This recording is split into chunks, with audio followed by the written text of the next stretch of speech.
Howdy, we are live. You're looking live at Varsity Sports Live. The season premiere. High school football is back, Jason Andera. Everything's right with the world. The full session going tonight as the small schools started last week, the big schools, and everybody going, and a lot of games tomorrow night as well. But just feels good to get back into it, doesn't it, David? It really does. And it's good to have David here. Hey, thank you. Who is, our new guy on the set, so welcome him in and treat him as well or better than you treated Tom. Hopefully better than Tom Neiman. Yes. I should be treated better than Tom Neiman. I'm just kidding. We all love Tom, but nevertheless, happy to be part of the crew. We'll get to Jody Norstead a little bit later, but as you said, tons going on. So let's get right to the scoreboards, and we will start in North Dakota.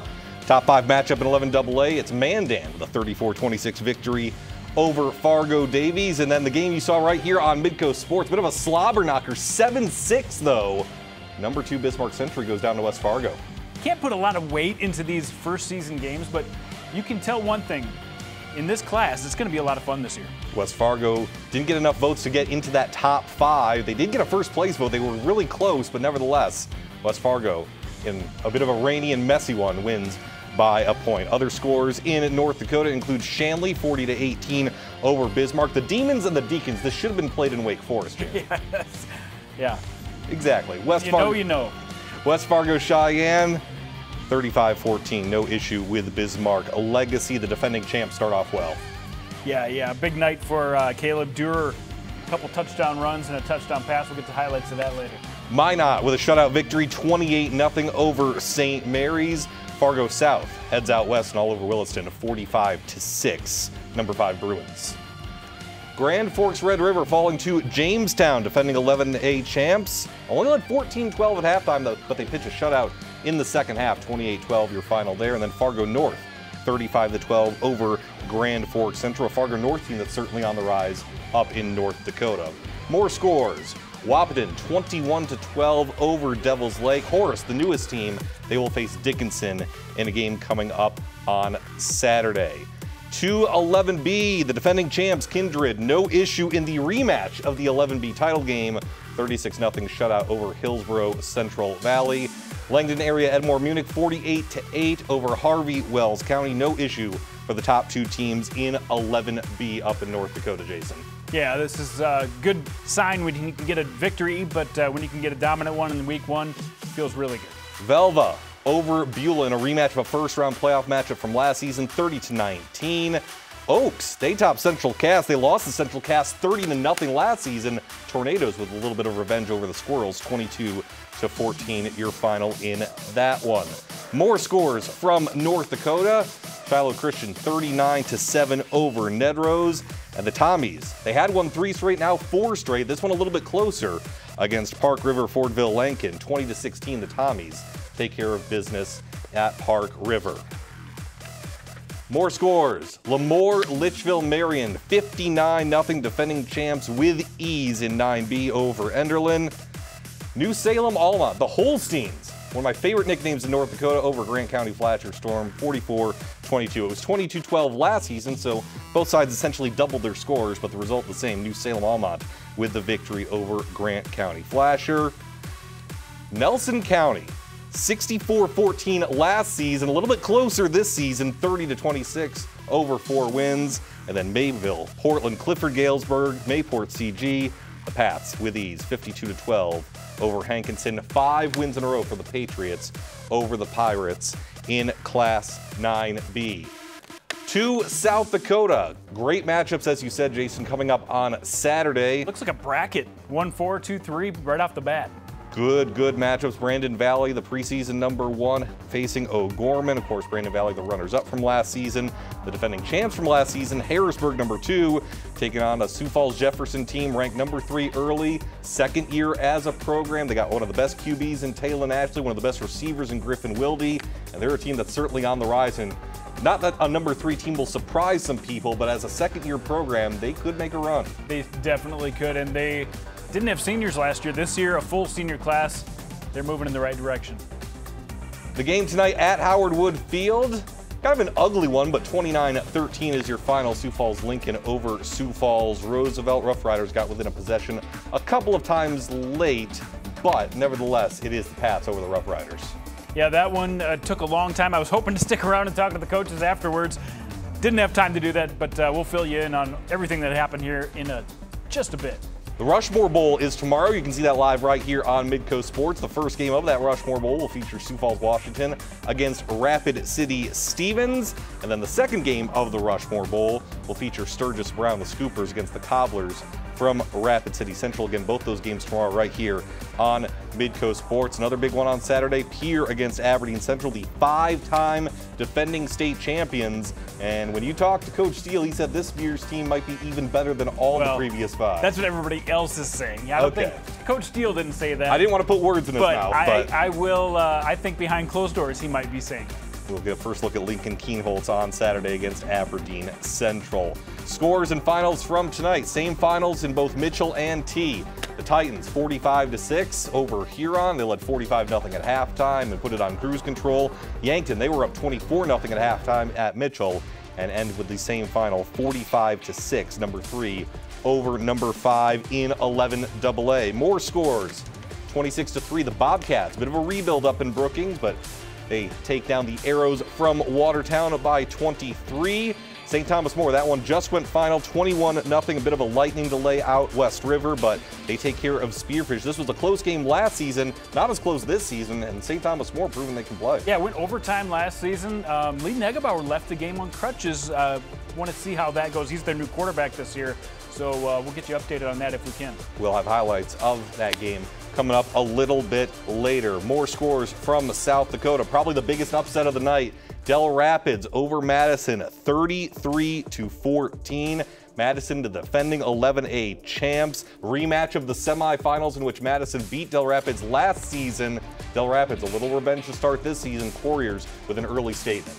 Yeah, they're a good team, and can't wait to check out the highlights here. I think Madison, probably a little overrated. A lot of people voting for them just because they went undefeated last year, but a lot of changes there. And West Central will face Custer on Saturday. West Central will see if they can get back to their glory days back in the late 90s, early 2000s. They're number 2 in the preseason poll.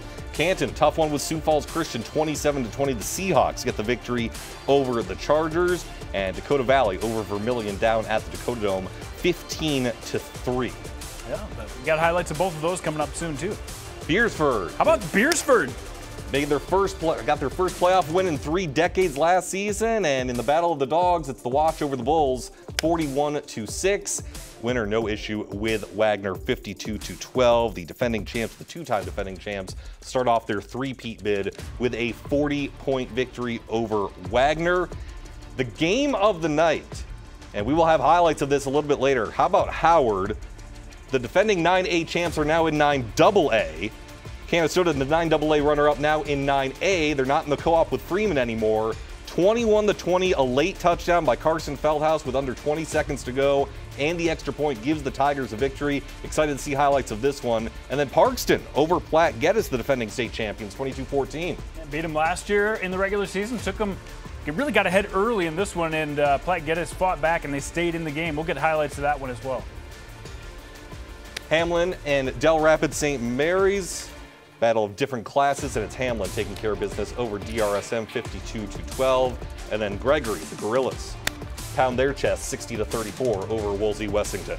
That's a big win for them. And another note in 9-man football, Kadoka area receiving some votes in 9B, took care of the number 3 team in 9A, Harding County. So I think that might be a little movement there in 9B as well, with some losses of ranked teams and Kadoka area playing so well. And it's fun just because you see these preseason polls, you see these preseason numbers, and then you get these week 1 or week 0 results, and everything kind of flips on its head. Let's go. That's time to play. All right, we will get to our highlights now. We will start in South Dakota. Sioux Falls Lincoln, Sioux Falls Roosevelt out at Howard Wood Field. Tate Schaefer, Isaac Jarofsky, beautiful screen design, 47 yards. How do you like that? He gets the run after the catch on a beautiful, like you said, beautiful design. The receivers are so impressive for the Patriots, but the blocking even better. Roosevelt strikes back. Jackson Brower, he should be a good-looking QB, 7-7 to John Parker. John Parker, he established himself as the go-to guy in the first half for Roosevelt. They hardly ran the ball, but they got the passing done, and then they had to settle for 3. They kept getting close, but couldn't quite get punched in. And I have to mention Sam Hinbjorgen.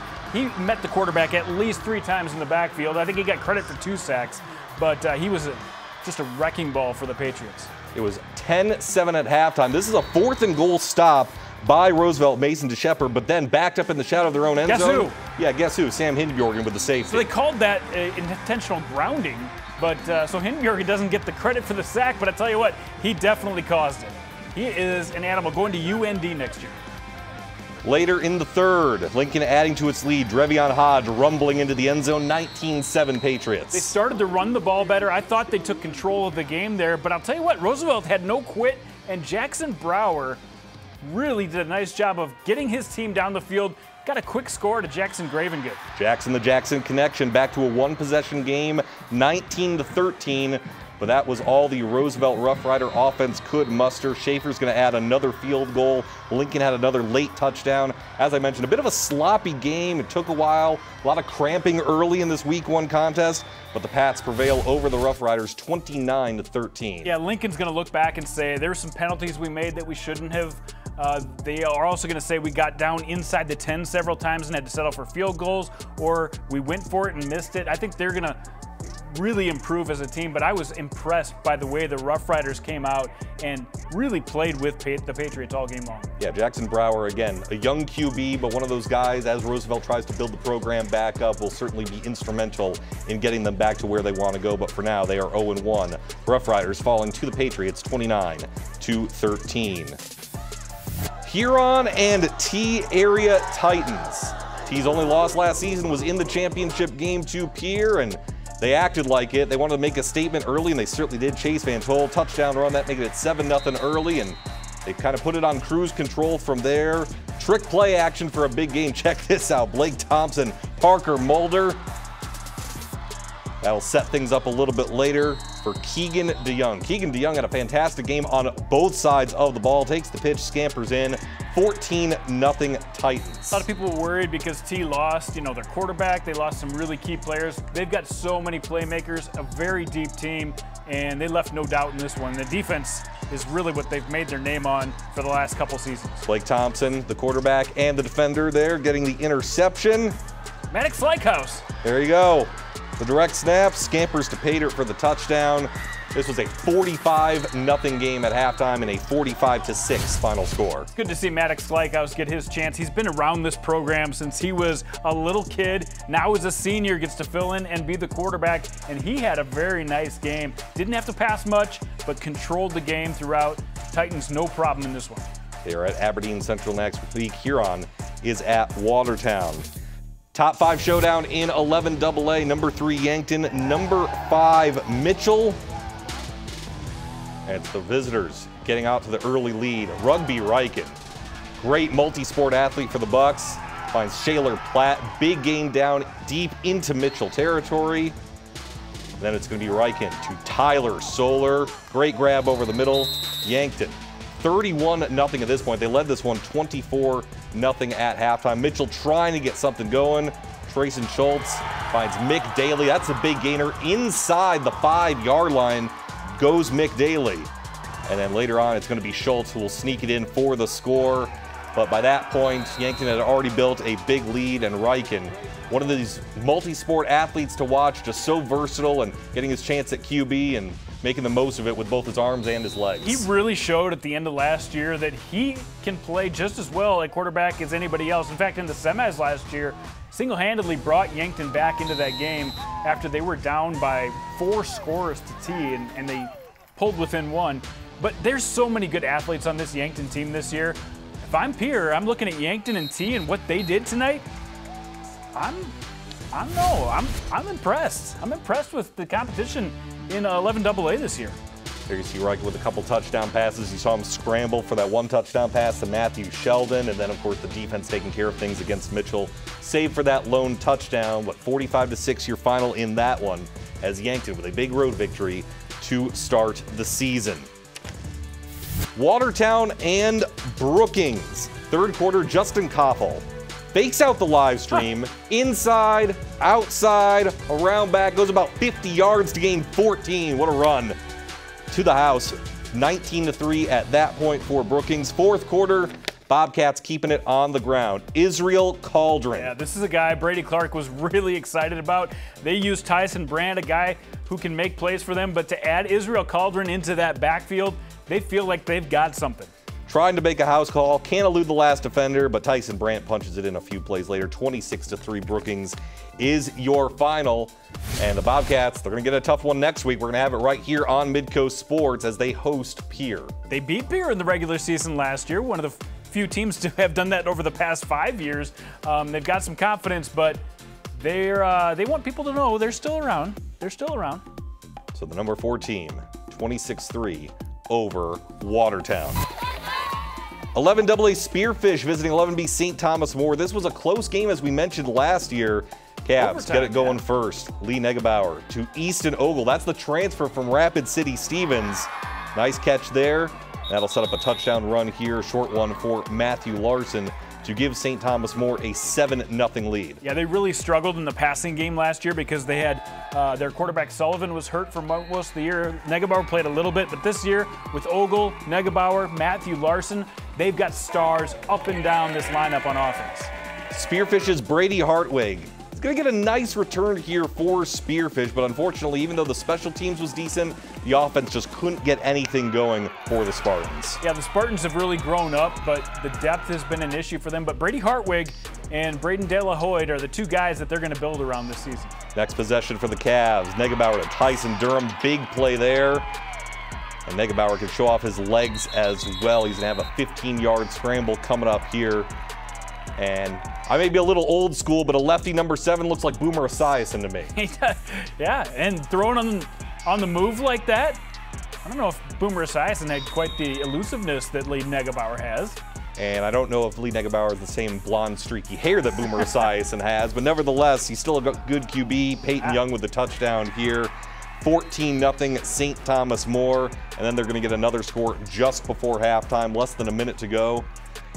Couple good teams in 11B to watch this year. St. Thomas More, Ron Colley making their way up as well. It is Larson again, bouncing off defenders, weaving between tacklers, 34 yards, 21-0. Lightning delay. The game went final, but probably the big news, as you mentioned a little bit earlier, Negebauer, great first half, but he left the game on crutches. We'll have to check that out. Yeah, we got that report. We don't have any further information. We hope he's able to go because he really made this offense go. And the defense, look at that. They shut out the Spartans. St. Thomas More at Rapid City Christian next week. Spearfish hosting Yankton out west. Big game in 11A. Dell Rapids, Madison. Dells is going to get on the board first. Jack Henry, Braden Pankonen. 6-0 Dell Rapids. And again, this is a bit of a rematch, a bit of a revenge game for the Couriers. Yeah, so last year, Austin Henry, quarterback for Dell Rapids. This year, his younger brother, Jack Henry, picking up where he left off. And Braden Pankonen has been so fun to watch on defense. This year, you're going to see him a lot more on offense. But there's a look at Bruce Goldie scoring for Madison. That made it 14-7, cutting the lead Madison does at the half. But then on the ground again is Dell Rapids. Mason Stubbe makes the touchdown. 20-7 Couriers. Madison, they get back within a score. Galdi on the ground again. Dell Rapids still up 20-14, a little more than 10 minutes to play. But they go on another long drive, another Mason Stubbe touchdown. That makes the score 26-14 Dell Rapids. He would get another touchdown later in the game, his third of the ball game. And on the road, Dell Rapids, the number 4 team, over number 1 Madison, 33-14. Rushing totals, 229 for Dell Rapids, 78 for Madison. Couriers essentially triple the yardage on the ground of the Bulldogs. It's a huge advantage because last year the line was much better for Madison. This year it is tipped to Dell Rapids. I personally didn't vote Madison in the top 5. I know they got a lot of love because they went undefeated last year, but new coach this year, new quarterback, a lot of new linemen.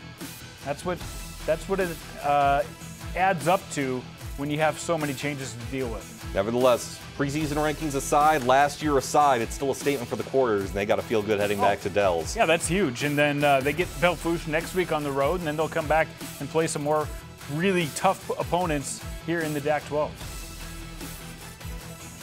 Dakota Valley against Vermillion down in the Dakota Dome. Not a whole lot of action in the first quarter. Panthers facing 4th and short in Vermillion territory. Carter Skogsberg. He's going to trip up Lake Kistner in the backfield. That forces the turnover on downs. We are still scoreless heading into the second frame, but we wouldn't be scoreless for long. Ethan Anema, not anemic here, over the top to Trey Peel, 32 yards, 7-0 Dakota Valley. Yeah, how about Peel? This guy looked really good, and that was the question mark, just who are going to be the playmakers for Dakota Valley this year. Late in the half now, Vermillion defense coming up big again. Braden Bickett recovers the fumble in Dakota Valley territory. Next play for the Tanagers, Sean Doan over the middle. Trillian Sorrell, nice catch in traffic. He takes it inside the 10-yard line. That would set up a field goal for Lake Knutson. They can't cash it into the end zone, 26 yards out. Vermillion trails Dakota Valley 7-3 at the half. It would stay that way until late in the third quarter for Dakota Valley. Jackson Boonstra, he's going to find the edge and take it 11 yards for the score. 2-point conversion made it 15-3 Dakota Valley, and that would be your final score from Vermillion as the number 5 team in 11A takes care of business against Vermillion. Positive for Dakota Valley, who struggled with injuries last year. Coach Vandenhall said, I like the players we have. They don't have as much experience, but he thinks that these guys coming up could really be something special. So a good win for them against Vermillion, who's getting some votes, but last year made it all the way to the Final Four in Dakota Valley, who had a really poor year last year, so they kind of flopped spots. And we heard from the victorious Panthers afterwards. You know, we all came out, played as a team, came out. We were still hungry. Last year didn't go our way, but it's a whole different year, whole different people. Came out, we're happy. We still hungry though. We've been hitting the weight room. We've been getting bigger, and you know, we just wanted it more this game. We're gonna be happy tonight. Tomorrow, it's next game. Next game. Yeah, be happy tonight. At least enjoy the victory for, what's the 24-hour rule? Now it's probably like a 12-hour rule. Yeah, you know what? Enjoy life. Anytime you get a victory against your rivals, like you said, Vermillion last year, they aren't normally better than Dakota Valley. They had their chance, and Dakota Valley wanted to squelch that after a year, and they've worked hard in the offseason to get here, and that's a good start. Defense coming up big, a 15-3 victory for Dakota Valley over Vermillion. More highlights from South Dakota. Canton and Sioux Falls Christian out at the Bob in Sioux Falls. Pick things up in the second half. Sioux Falls Christian, they muff a punt on their first possession to start the half, so Canton already in business deep in Charter territory. And then Bo Williams will take advantage, plunging into the end zone for the touchdown. And this was a close game at halftime between Canton and Sioux Falls Christian. Chargers, they come up big on defense here. Braden Whitty is going to get the interception right in the traffic and goes right down the sideline. Pick 6 makes it a one-score game. Home team trying to rally against the Seahawks. I know Rich Lundstrom of Canton wanted to throw the ball a little bit more this year. Josh Tuttle, I think, you know, that's not going to be common for him, but a huge play for the Chargers to be able to capitalize on that. Less than 5 minutes to go in the game. Sioux Falls Christian down 7. They punt it. Could have gone for it, and the issue is they just never got the ball back. 27-20 is your final. The Seahawks, number 3 team, over Sioux Falls Christian. And that's how Canton's going to win games, is they're going to keep you off the field defensively. They gave up the pick 6, but only gave up a couple other scores. And I think their defense is going to get even better. But man, 11A is going to be so much fun this year. A lot of good teams in that class. Speaking of fun, the game of the night, Canistota and Howard. James Strang. 1 versus 1, baby. Exactly, 9AA versus 9A. Tage Ortman, 58-yard touchdown pass. Noah Kleinsasser. That makes it 14-7 Canistota. It was 7-6 Howard at halftime. This is in the fourth quarter. Howard touchdown. Next play from scrimmage, Tayden Hoyer. 81 yards on the QB counter. Look at him go. You know, Tayden Hoyer told me a couple weeks ago they were hoping to pass it a little bit more this year. Well, when you run like this, no need to pass, right, Tayden? Keep up the good work. 14-14 in the fourth quarter. Ortman, we saw his brother Tice with great game for Dakota State last night.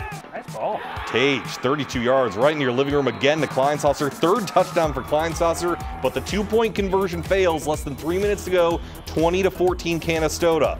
Howard runs the 2-minute drill to perfection. Hoyer, another long QB run. He's down at the 1-yard line. 2 plays later, look at that, less than 15 seconds to go. Carson Feldhaus into the end zone. That ties the game at 20. Remember, Canistota missed the 2-point conversion. Extra point. Tried and true, just barely. 21-20 Howard over Canistota in the battle of number ones. Gotta love the offensive line push. I know Feldhaus is going to get his name on that game-winning score or the tying score, but I'll tell you what, that offensive line did a great job, and we heard from the Tigers after the big win. Yeah, we had plenty of mistakes, as you can see, and that's not what it's about, though. You got to get back after a ball and make sure you get the job done, and that's what we did. We obviously have some kinks to work out, and that's what we're going to do this week. Make sure we come back next week fully prepared for Kimball. That's one of those great matchups where you get something like this early in the season, and even in the loss, Canistota will take a lot from this game.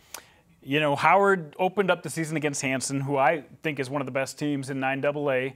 Had a tough one. They ended up winning by just a score. Then the second week they get Canistota. What a great test for them right off the bat. And for them to be able to make mistakes, like Tayden said, and still find a way to win, they're ahead of schedule. They're doing great this year, even though they lost the player of the year in Ty Byer last year. They lost a D1 lineman in Jay Syfor, and they're still the best team in 9AA after they move up a class. Kudos to the Howard Tigers. Yeah, as he said, a lot of mistakes, but not a lot of mistakes for Mr. Hoyer with those runs on the ground and leading them down for the winning score. Great win for Howard over Canistota, 21-20, your final in that one. Even more highlights coming at you here. Platte, Geddes, and Parkston. First drive of the game, Parkston showing off the defense. Jesse Newton flying in for the interception. Remember, Platte, Geddes, the defending state champions. But Parkston did enough on both sides of the ball in this game. Luke Borman, he's going to rush in for the touchdown here to make it 6-0 Parkston early. Yeah, they've got some big guys. Another team that lost some starters but had some really good young players coming up, and I think Parkston's going to be a team to watch in 9AA. More defense. Cale Ryther had a couple of first quarter sacks, and you just see him get through that line and find the edge and get to the QB. Then later on, Caleb Weber, touchdown pass to Jesse Newton. So Newton got the pick, he gets the touchdown here. 14-0 Parkston, and they would hold on in the second half, 22-14 over the number 3 team, Platte Geddes. Platte Geddes played much better in the second half, but they're still working a lot of players in. Joey Foxley and Dawson Hoffman, 2 guys from those championship teams that contributed, but they're going to need a lot of new guys to step up. Trojans over the Panthers, 22-14. In 9A, Woolsey Wessington against Gregory. A lot of people high on Gregory. All 9 starters back for them this year. Eli Fogel with the touchdown reception there. That made it 16-0. Woolsey Wessington comes right back. Joey Hoverson with the touchdown grab there. 16-8. That was your score at halftime. But then Gregory put the pedal to the metal in the second half. And they end up taking this one 46-26 over, or excuse me, 60-34, I beg your pardon, over Woolsey Wessington. That touchdown made it 46-26. In 9-man football, when you can start running right off the bat, the same stuff that you ran the year before with the depth that the Gorillas have, I think they're back. They're moving to 9A will really help them succeed as well. I think Gregory is a team to watch in 9A. 9B versus 9AA. Del Rapids St. Mary's against Hamlin. Chargers, Tyson Stevenson, touchdown to Zach Van Meeteren. 30-0 Hamlin. You kind of see the difference in 9-man classes. Of course, Del Rapids St. Mary's, though, kind of beset by injuries recently. Yeah, they really have struggled early in the year, and they're not a deep team to start with. And Hamlin really just took advantage of it with their athleticism. And remember Del St. Mary's last year, though. They started out and they struggled. They played their best at the end of the year, and they got healthy at the right time. So just because, you know, a big loss like this might not look good, give them a couple weeks. The Cardinals might be back. 52-12, Hamlin over Del Rapids St. Mary's. Well, a big and exciting night in South Dakota, and the same can be said in North Dakota, can it? I can't wait for Jody to tell us all about it. And we will hear from Mr. Norstead in West Fargo when we come back. You're watching Varsity Sports Live on Midco Sports. You're watching Varsity Sports Live, presented by Avera Orthopedics.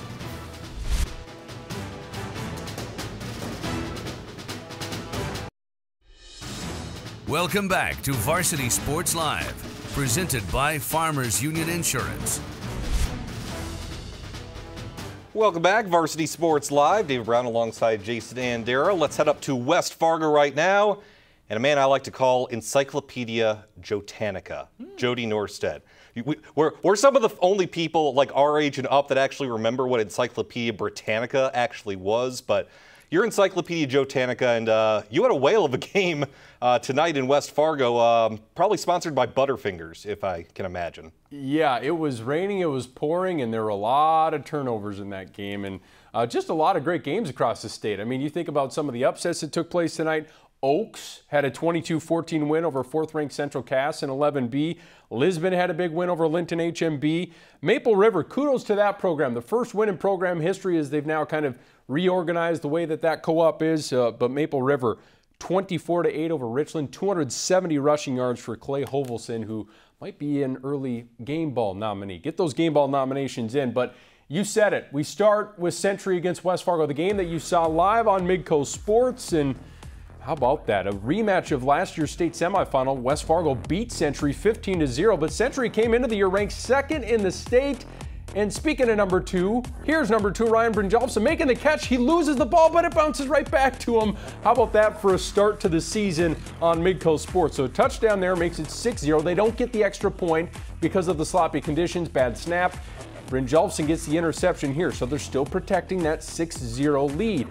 Ron Wingenbach, he knows how to win in tight game situations, but West Fargo's Cole Tiedemann airing it out for Peyton McGregor, who is an all-star in this game. I thought that catch was a touchdown. It didn't end up mattering. They get the touchdown here on Max Fowl running it in. Makes it 7-6 after the made extra point. That was important because no more scoring and about a dozen fumbles. Tony Leal thought he had a chance at getting into the end zone, but instead he fumbles. It goes back into the end zone. Century gets the ball on a touchback there. You see the rain pouring down. It was an absolute mess out there. Here comes a punt, and here comes an unfortunate bounce right to the Century player. Get out of the way, right? West Fargo recovers, and that really helps them salt this game away. Josh Balstead with a huge run to get a first down late in the game. He was the senior fullback, the returning first-team All-State guy, and he puts the game away. 7-6 the final. The stat that you don't see there, about 12 or 13 turnovers, and I'm not even joking. West Fargo will now go to Shanley next week. Century hosts Mandan right here on Midco Sports. But afterward, Balstead talking about such a wild game.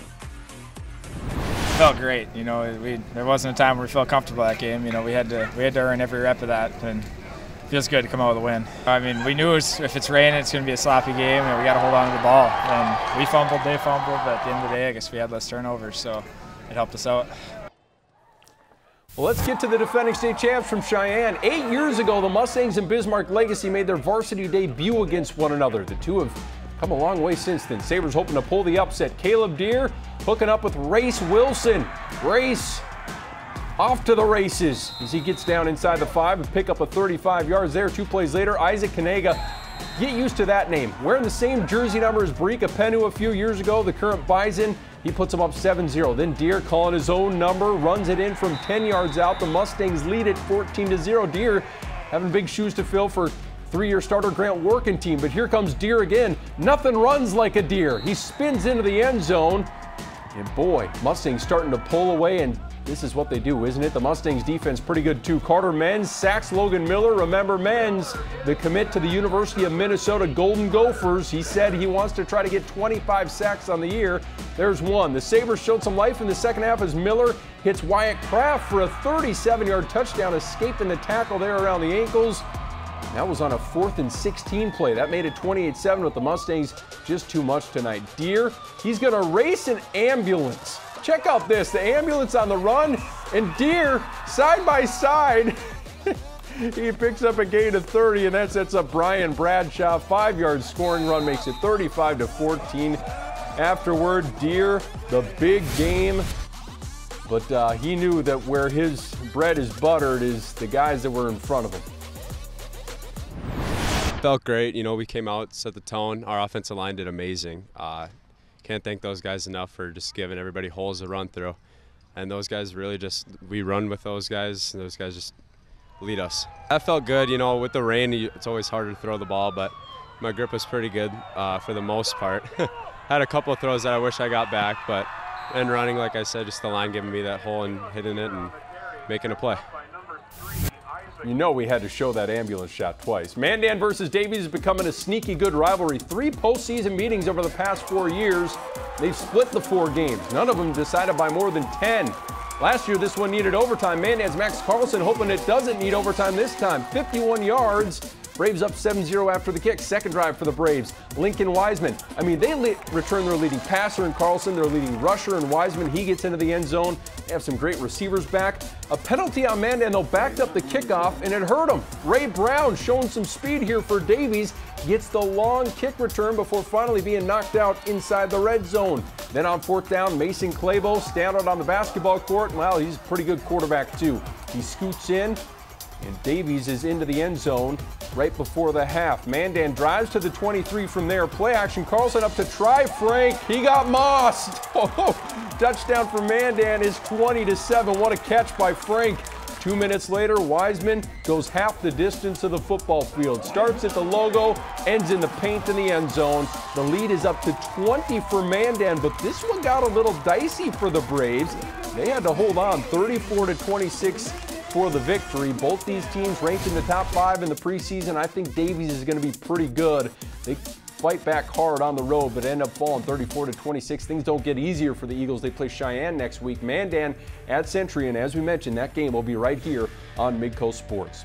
Call this one the Wake Forest Bowl. The Demons and the Deacons. How would Shanley look after losing some key offensive weapons off last year's semifinal team? Bismarck trying to bounce back after a lousy 2021. Demons went 3 and out on the first possession and took the Deacons just 2 plays to score. Shanley QB Michael Rosberg hits a wide open Vachuri Hakeem at the 10-yard line. Waltzes in. Shanley up 6-0 3 minutes into the game. Following another 3 and out by the Bismarck offense, the Deacons took over on the 35-yard line. Short field to work with, no problem. Rosberg to Hakeem again in the corner of the end zone. Boy, that's going to be quite the tandem.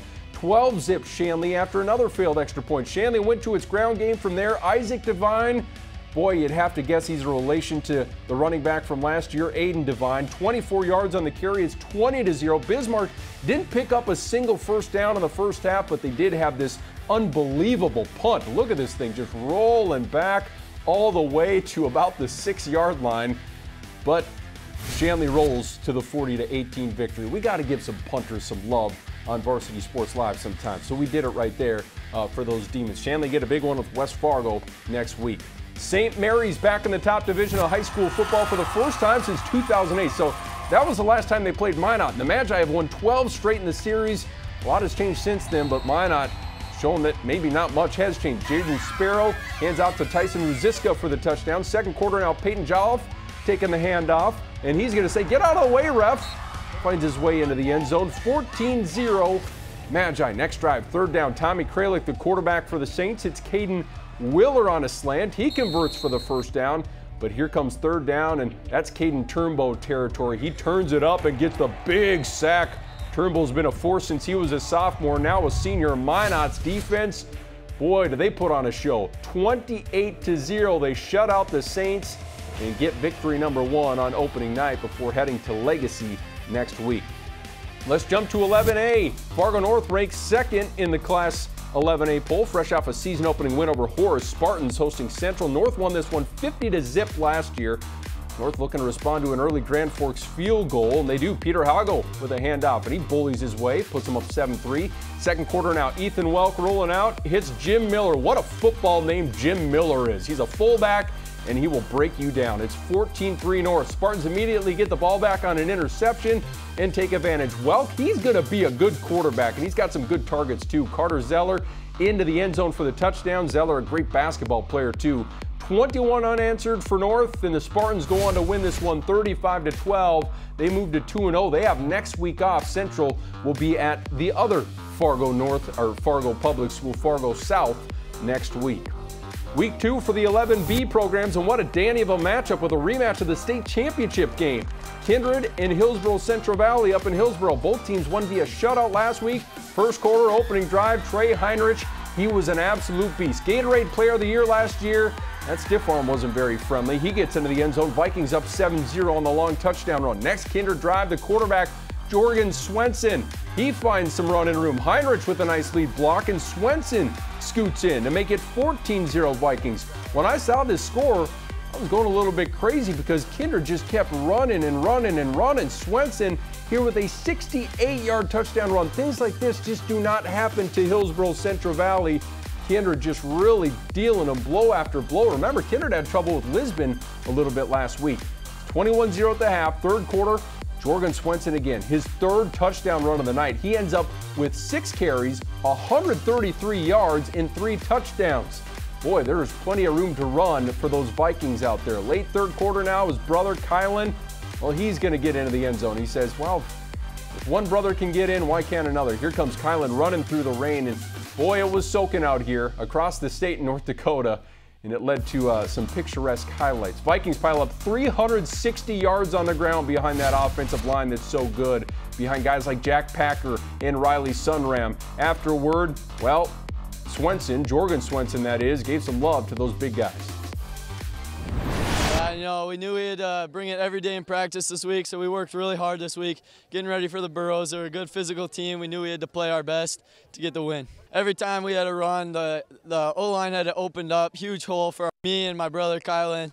You know, there was just a huge lane to run in.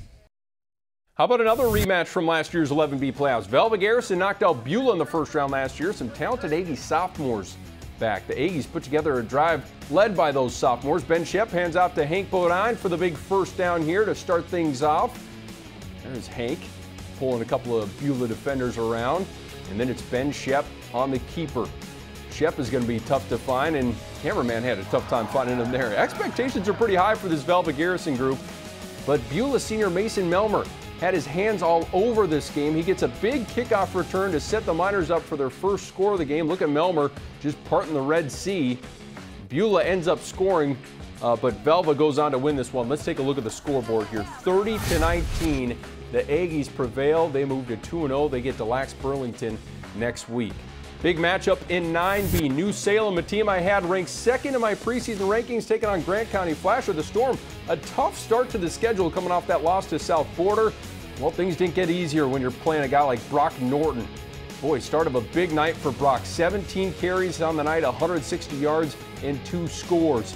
New Salem continuing to go to work in the second quarter. Up 8-0, make that 16-0. Ethan Mayer with the short run, and boy, Steve Kleingen, the head coach for the Holsteins, pretty fired up over there on the sidelines. Remember, the old Salem Sioux overlooks this field, and Salem Sioux had to be pretty proud of the effort so far. But here come the Storm. Brandon Brunel gets around the edge. He scoots into the end zone. That cuts the lead in half. It's 16-8. Later in the second, now this is the fourth down. Javin Freeze taking over a QB from older brother Jace. Makes it 16-14. New Salem still ahead, but Grant County Flash are starting to gain some confidence. But late in the second quarter, Ty Wolding, this is a really key play to get into the end zone right before the half. Makes it 24-14. Holsteins at the break. And then in the third quarter, boy, confidence was really going for the team in black. Norton again running to the end zone. 2-point conversion good. 32-14 at that point, and New Salem rolls with a 44-22 victory. Hard to see Grant County Flasher 0-2 right now. That's a pretty good football team. But remember, it was tense at the end of the second quarter, but lineman A.J. Hines for New Salem says that's where they kind of toughened up. It's a mental toughness thing that we've been working on for when we started. It's a gut check find when you're 2 minutes left in the first half and you know you're tired and they're tired, and just who's going to find their guts and who's going to conquer. Boy, isn't that a great lineman soundbite to start things off. Opening night, second night for that team, second week for that team. But A.J. Hines really setting the tone here on Varsity Sports Live. When we come back, we do a little bit of zone coverage. Hear from some of the head football coaches around the region, and also chat a little bit about the games that happened tonight. You're watching Varsity Sports Live, presented by South Dakota State University.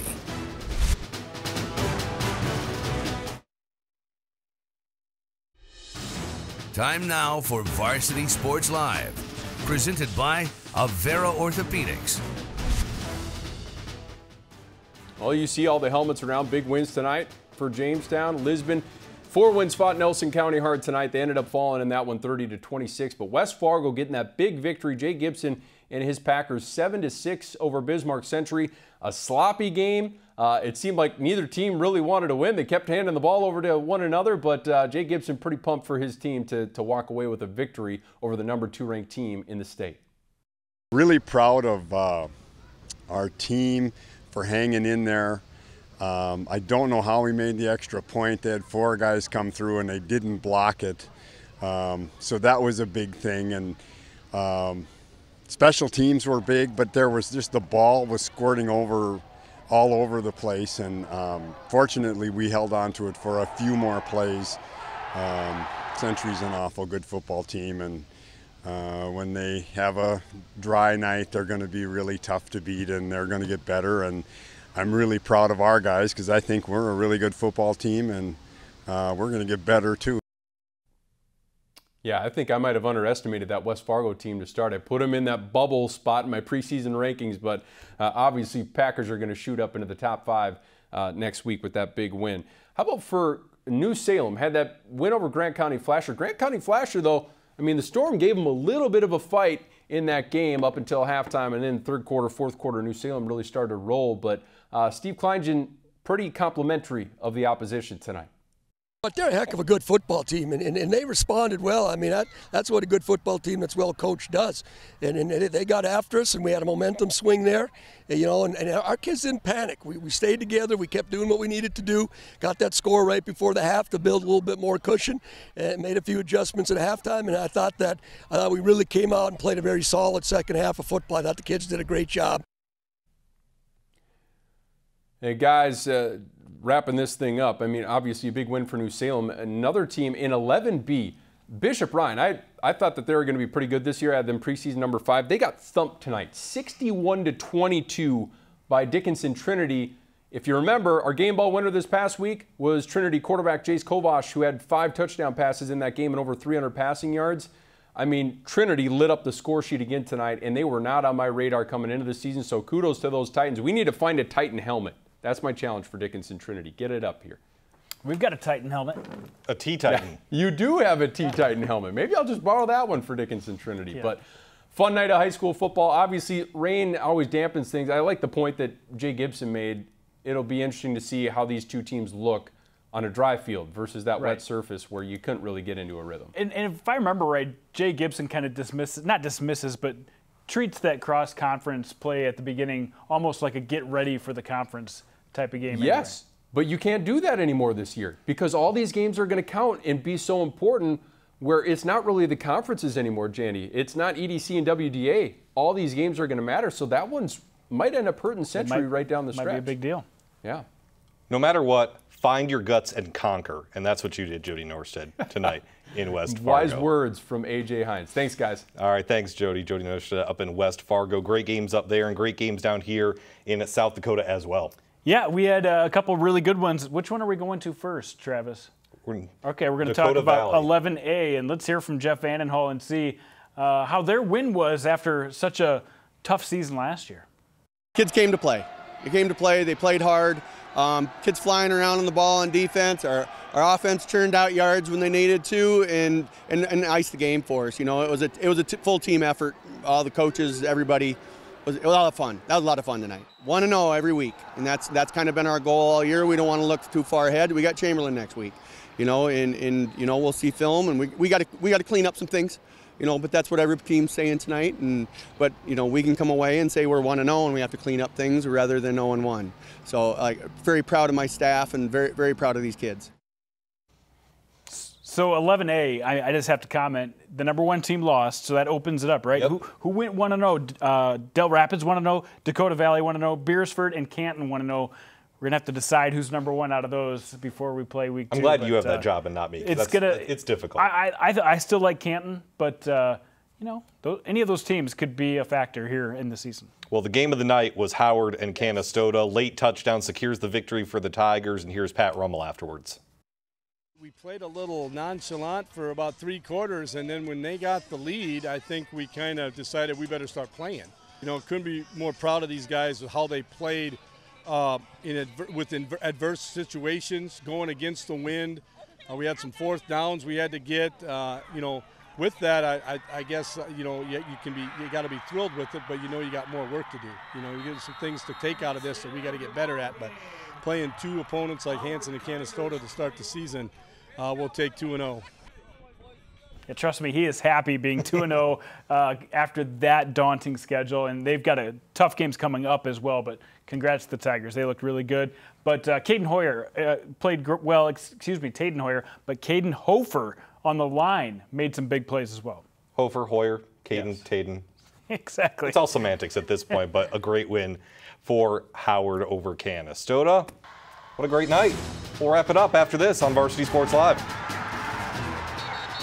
You're watching Varsity Sports Live, presented by Farmers Union Insurance.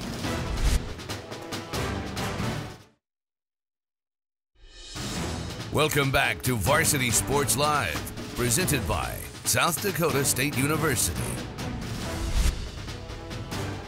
Fun first Friday in the books. A reminder, you got the Rushmore Bowl with Curtis Riggs tomorrow. Sioux Falls, Washington against Rapid City Stevens, followed by Sturgis against Rapid City Central. Should be a good one. Yeah, the two evenly matched games and some other great football going on across the state as well. Well, thank you for tuning in to Varsity Sports Live. For Jody and for Jandy, I am Brownie. Thanks for watching. We'll see you next week. Good job.